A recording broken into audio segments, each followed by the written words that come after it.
When I didn't get a dorm after freshman year, I scrambled for off-campus housing. Long story short, I ended up in a co-op, part of a 3-house community that was sort of near campus, but not really. It wasn't ideal, but it was cheap, and I didn't have many options. Plus, I had a bike, so I didn't really mind the extra travel time. Most of the residents were young students like me, but there were a few exceptions. There were a handful of alumni, 1 or 2 TAs, and a few older people getting their degrees later on in life. But the person who immediately stood out to me was an older woman who lived in one of the other houses. From what I could tell, she was maybe in her late 50s, even though she looked a little older than that. She had graying hair and walked with a sort of limp, like she had some kind of back injury. She was really quiet and mostly kept to herself, and she always had this blank expression on her face. I assumed she had some kind of connection to the university, maybe faculty, or maybe an alumni, but no one explained, and I didn't ask. The first time I saw her do something strange was in our common kitchen, which was a little weird to begin with because the 2 other houses had their own kitchen, so I wasn't sure why she'd be hanging out in ours. She wasn't cooking or eating or even talking to anyone. She was just standing there while the rest of us were talking and running around, making dinner and listening to music. She didn't try and join in, she just watched us blankly. I caught eyes with her a few times, and part of me got the feeling that she was watching me specifically, even though I knew that was unlikely. No one acknowledged her, which I thought was a little weird too. Maybe they knew something I didn't. Later that week, I was doing some homework in my room when I saw her again. I glanced out my bedroom window, and there she was, staring up at me. As if that wasn't strange enough by itself, she wasn't even on the sidewalk, but rather in the middle of the street. It was getting late, and it was decently cold too, so she must have been freezing out there. I couldn't tell if she was looking into my window or just in the general direction of the house, but I felt like she was staring at me specifically. I don't know why I did it, but I waved at her, trying to be friendly. The moment I did, I instantly regretted it. She didn't wave back. Instead, she jumped up and down a few times like she was excited and then ran towards one of the other houses, presumably hers. I felt kinda sick. Not only had I acknowledged her, but I had confirmed that she had been looking into my room the entire time, and even if she hadn't, she now knew which room was mine. Later that night, I asked one of my housemates about her. He told me that that woman had always been there, and that I should try my best to ignore her like the rest of them did. I inquired further about her, but the guy genuinely didn't know anything, and said he was just repeating what someone had told him when he moved in. It didn't sit right with me, so I asked around until I got some semblance of an answer. One of the seniors in the specific house she lived in told me that she was associated with the university and was a little kooky, but that she didn't have a history of violence or getting physical. I asked him why no one found that as strange as I did, and he told me that they really couldn't control who lived there, as that decision was up to the property manager. I wasn't fully satisfied with that answer, but there was nothing I could do, so I tried to just block her out of my mind. But then it got worse. One night, I walked out of my room and nearly ran into her. She was in the hallway, standing right in front of my door. I literally jumped back because she caught me so off guard. It was past midnight on like a Tuesday, so the house was mostly dead. She didn't say anything when she saw me. She barely even reacted. Instead, she just turned and walked away as if I were the one who had intruded on her. I'm not gonna go into every little detail, but there were several more occurrences like that one where I caught her either snooping somewhere where she had no business being, or doing something she had no business doing. At some point, I lost my room key. All 3 houses had once been part of the same hotel, so all the rooms had personal locks and keys. It was a co-op, so most people just left their doors unlocked, but I was someone who couldn't sleep comfortably knowing someone could just walk into my room, so losing my key was a big deal. Everyone had a spare, including me, but I was pissed because I'd have to go make a copy of the key, and that was an extra annoyance I couldn't afford at the time. A few nights later, I woke up randomly in the night. I wasn't sure why at first, but then I heard it. There was a soft bumping coming from my closet every 20 seconds or so. It sounded like something shifting behind the door, like something was moving inside of my closet. I'm not one to scare easily, and I'm definitely not one to be helpless in a dangerous situation, so I was going to deal with this myself. I quietly got out of bed and took a deep breath. I slowly walked over to the closet, trying to keep my breathing under control. My heart was racing. In one fluid motion, I ripped the closet door open and screamed like a crazy person. Just as I expected, the woman was in there. She had one of my ties wrapped around her neck, and her eyes were wide open. She was holding a kitchen knife with her other hand. My scream must have startled her, because before I could react, she lunged at me with the knife outstretched. I screamed again, only this one wasn't pretend. It was a scream of pure fear. I wrestled her to the ground and was able to disarm her pretty easily, given how frail and small she was. That didn't make the situation any less terrifying, though. She kicked and fought and bit as I pinned her to the ground, screaming the whole time. I yelled for help, and I heard some doors slam, followed by some of my housemates running down the hall. My friend Lee immediately helped me immobilize the woman, and the two of us kept her pinned while someone else called the police. The rest of the night was a blur. The police got there quickly and arrested her on the spot. By that point, she had stopped screaming, but she refused to say anything either, which was extremely unsettling. The cops found my room key on her. Real big shocker there. A few weeks later, we got our answer about who she was. Apparently, she was the property manager's sister, who he had been letting live there under the radar. She had severe mental health issues, and instead of getting her proper care, he had just thrown her into one of the unoccupied rooms. I believe the property manager was eventually arrested for negligence and a slew of other things, and rightfully so. I honestly blame him so much more for what happened than her. If anything, I feel bad for her, but my pity won't erase the fact that she tried to kill me. I could have lost my life that night. I have no idea why she seemed so interested in me specifically, but I can only hope nothing like that ever happens to me again. I'm graduating soon, and I'm definitely gonna miss college, but I don't think I'll ever be able to look back on my time here without thinking about that night.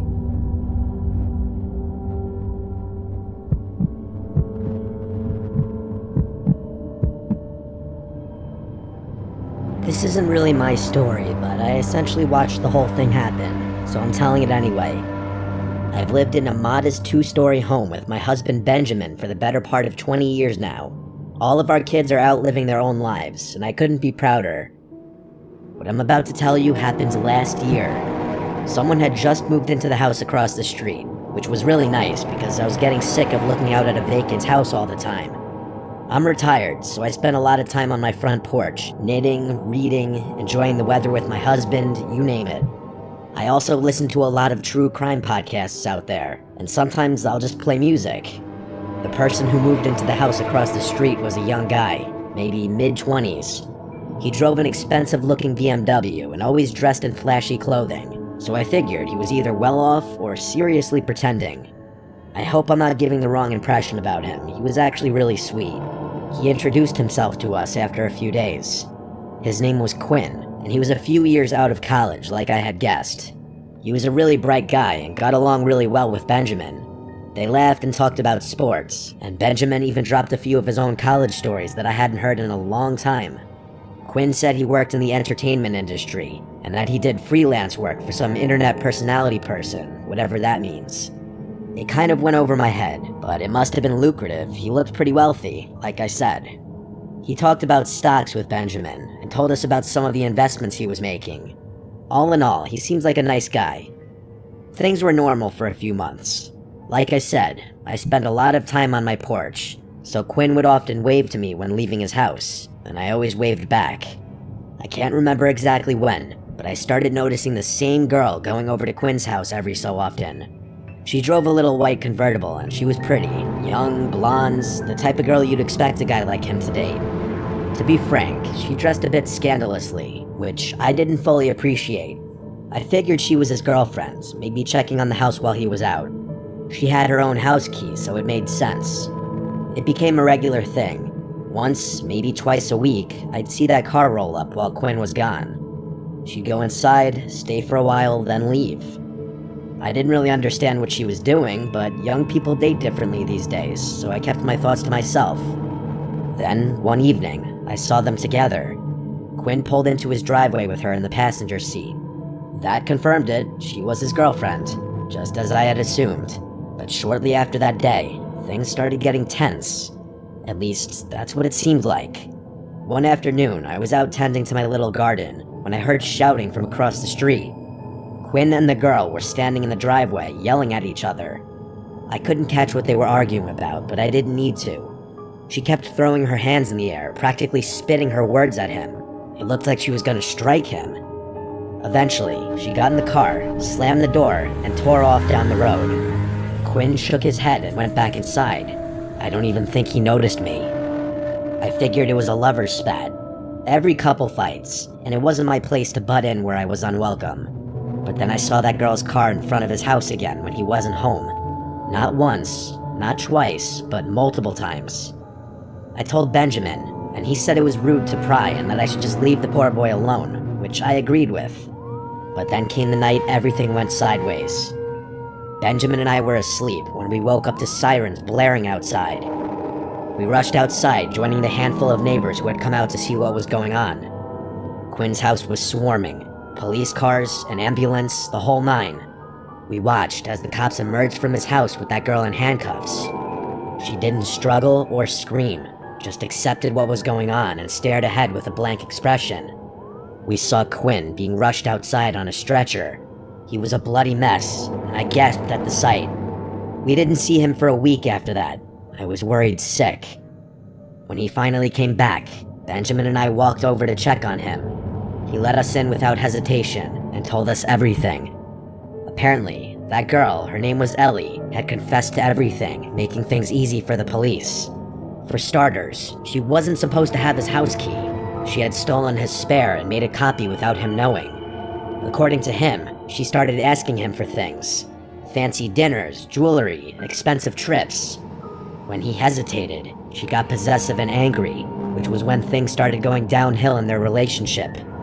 Every time she had shown up unannounced to his house, he hadn't been aware. She had access to his location through his phone, which I didn't even know was possible. She had gone through all of his stuff, but worst of all, she had planted hidden cameras in his room. Every time she went back to his house when he wasn't there, she was replacing the camera batteries and making sure they were still working. The argument between them that I overheard was Quinn's attempt at breaking up with her. She refused, and Quinn reluctantly agreed to go on a break. Ellie had seen everything through the cameras, and the next night, she went to his house with a knife. I'm not going to explain the rest, you get the idea. Somehow, Quinn managed to get her to the grounds, but not before she seriously injured him. The doctor said he was an inch away from needing surgery, or dying. Benjamin and I tried to console him, but he was visibly shaken. The last thing he said before we left was that he had learned his lesson about flaunting his money, especially around pretty girls. He moved out not long after. He said he didn't feel safe in that house anymore, and that his ex had tons of friends just like her, and he didn't feel comfortable with the thought that they might have known where he lived. We never saw him again. I pray to God he's doing okay. No one should ever have to go through something like that, especially not someone as young as him.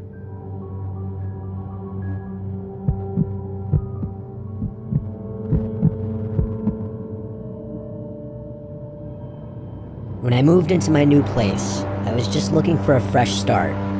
I won't get into the details, but let's just say I had a bad situation with an ex that made staying in my old city impossible.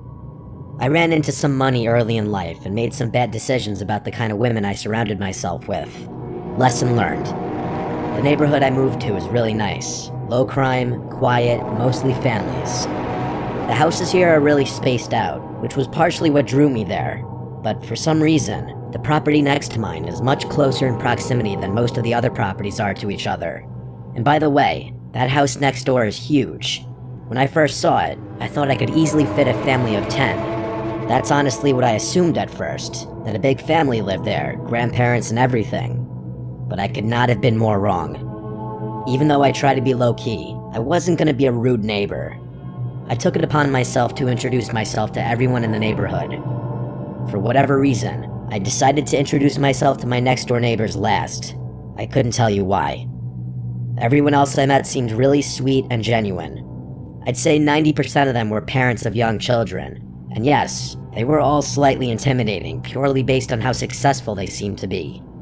I wasn't too sure how a younger guy like myself would easily blend into a community like that, but that was more of a personal concern. When I got around to meeting my next-door neighbor, my social battery was mostly drained from having spent the day making small talk with strangers. I knew if I just went back home, I was never going to be as motivated to meet them, so I just sucked it up and walked up their driveway. I had gotten accustomed to being greeted by someone middle-aged, so when a young-looking dude in a mullet opened the door, I was a little taken aback. Hell, he looked even younger than me, which was definitely a shock. I recovered quickly, and went ahead with my new-to-the-neighborhood spiel. As I went on, he flashed me this massive smile and actually cut me off before I could even finish talking. He said something along the lines of, "Oh wow, someone who was born in my decade, what a nice surprise." I laughed and told him the same thing, venting to him about how out of place I felt as a single guy in his late 20s amongst so many families with kids. He told me not to worry about that, and that most of the people who lived here kept to themselves, which was kind of a relief for me. He introduced himself as Damon, and told me I should come by for a drink sometime. I shrugged my shoulders and said, hell, why not right now? To which I expected him to laugh and invite me in. Instead though, he looked over his shoulder like he was scanning his living room, and then he turned back to me, saying he wished he could, but he was busy working. I asked him what he did for work, because it just seems like a normal follow-up question to what he said, and he dropped his smile a bit. After a weird stare, he laughed and just said, finance, but didn't elaborate any more than that, which I thought was a bit strange. I told him fair enough, and asked if he had any roommates. To my surprise, he told me he lived there alone, which was absolutely insane to me given how big the house was. We chit-chatted for a few more minutes, and he gave me his number before going back inside. I was excited that someone my age lived here, especially because he seemed like a really chill guy, but I couldn't get over how odd it was for someone like that to live all alone. And yeah, I know I was essentially doing the same thing, but you have to keep in mind my house wasn't even half the size of his. Anyway, I went back home and got on with my life. That was about 6 months ago. For a few weeks after that, nothing eventful really happened. I texted Damon a few days after he gave me his number to try and set something up, but he'd always complain about how busy he was and how sorry he was that we couldn't hang out. Eventually, I gave up with him. Not in a hostile way, just in a you do you kind of way. I'm definitely not the type of person to bend over backwards for someone who seems disinterested. I never saw anyone coming or going from Damon's place. No visitors, no parties, no girls, nothing. He never even got takeout delivered, which was strange to me because his car was always in the driveway. I genuinely didn't know what he ate because I literally never saw him leave the house. The guy lived like a ghost. I work from home, and the office in my house is on the 3rd floor, which overlooks Damon's property, if you're wondering how I knew so much about his living habits. I know it sounds obsessive and a little creepy, but his house was also just a glance away from my monitor, so I couldn't help but look over from time to time. One night, it was a Wednesday night, I remember that distinctly. I woke up around 2 a.m. to the sound of loud music. I sleep with my windows open, so that's probably how I woke up so easily. At first, I thought I was imagining it, or it was part of a really vivid dream I was having, but I was wrong. I got out of bed and peeked out my window, and there they were, 7 or so cars lined up in Damon's driveway. There was no mistaking it, he was having a party. Now, don't get me wrong, I'm not the type to complain about some noise. I've been to my fair share of house parties, but it was the middle of the week, and the volume was insane. I figured I'd just go over, knock, and ask him to turn it down. I threw on a hoodie and walked over. It was a full-blown party, that much was clear from outside. I knocked on the door, but no one answered. I pulled out my phone to text Damon, but I decided against it, knowing he'd probably ignore me and give me some BS excuse the following morning. I knocked on the door again, harder this time. Still nothing. I reached for the handle, half expecting it to be locked, but to my surprise, the door swung open. Inside, the first thing I saw was a pile of shoes in the foyer, at least 10 pairs, but there was something off. There was literally no one in there. I moved further in, expecting to see people in the living room, maybe the kitchen, but it was completely empty. There weren't even any drinks left out. I could hear people over the music that was playing in the background though, which I didn't understand. But then, I really listened to it, and everything hit me all at once. It wasn't even music, really. It was a recording, a literal recording of people laughing, yelling, clinking glasses. The whole party was fake, all of it. But that didn't make sense to me. It still didn't explain the shoes or the cars. There were people in that house, that much was certain. I should have turned around right then, but I needed to know what was going on. I moved discreetly around the house until I saw a door that was slightly ajar. I gently pushed it open, and it led down to the basement. I'm not sure how I knew, but something told me what I was looking for was downstairs. It was dark down those stairs, with the exception of a very faint light coming from somewhere I couldn't see. There was no reason to go down there, I knew that, but I did it anyway. I got to the bottom of the stairs and looked around. The light was coming from another door somewhere deeper in the basement. I crept towards it, and as I got closer, I started to pick up on another noise I hadn't been able to hear earlier over the music. It sounded almost mechanical. It was this heavy, rhythmic grinding, like heavy machinery or a buzzsaw or something. I got a little closer, close enough to see through the crack. There were 3 people standing in there, looking across the room at something that was out of view. They were all older-looking guys, significantly older than Damon. They were wearing heavy-duty work clothes and had on these protective goggles and thick rubber gloves. I also realized they were wearing what looked like work boots, even though I had seen all those other shoes upstairs. Under different circumstances, I would have assumed that they were construction workers. I really wanted to see what they were looking at, but it was too far out of view. After a few seconds of me just standing there, I started to pick up on this awful bleach smell, or some kind of cleaning solution. That's what did it for me. I started to feel this awful pit in my stomach, like my life was in danger. I can't explain it. I turned to leave, trying to be as quiet as possible. As I was finding my way back to the stairs, the light from behind me suddenly dimmed, like someone had shut the door behind me. I didn't actually hear the door over the music, but I felt it. I sprinted up the stairs as fast as I could. I ran through the house and burst out the front door. I didn't run directly to my house. I jumped my own fence and made it to the backyard. I slipped in through my side door, locking it behind me. My chest was pounding, but under no circumstances could I let Damon or any of those other guys know it was me who had been snooping around. I gathered myself and went up to my office, making sure all the lights up there were off. I crouched down below the window and peeked over at Damon's house. There was no one there. But then, a few minutes later, the front door flew open and like 8 guys poured out, scanning the yard, the driveway, the street, but Damon wasn't with them. I could tell because everyone looked older, like those first guys I had seen.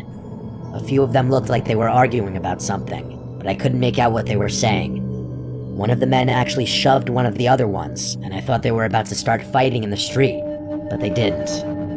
Eventually, they all went back inside, and the music stopped soon after that. I stood at the window, trying to make sense of what had just happened. I thought about calling the cops, but what would I even say? The music wasn't playing anymore, and there was no real crime I could actually report. The thing I couldn't understand was how none of my other neighbors had a problem with the loud music, especially since most of them had children. I figured if they hadn't been able to hear it and I called the police, Damon would know it was me. And the shoes, I had no idea what that was about either. The people I had seen were all wearing boots. So did they bring extra pairs of shoes just to leave in the foyer? I had too many questions and I didn't know what to do, so I just went to bed. The next morning, I woke up and looked out my bedroom window. Every single car was gone, including Damon's. I went upstairs to try and get some work done, but I couldn't concentrate and found myself looking over at Damon's house every 5 seconds. After a few hours of his car not being there, I decided to go for a walk, partly to clear my head, but mostly to take some low-key glances through his windows. Nothing, though. Days passed and Damon still didn't return, or his car didn't at least. I was baffled with every passing day.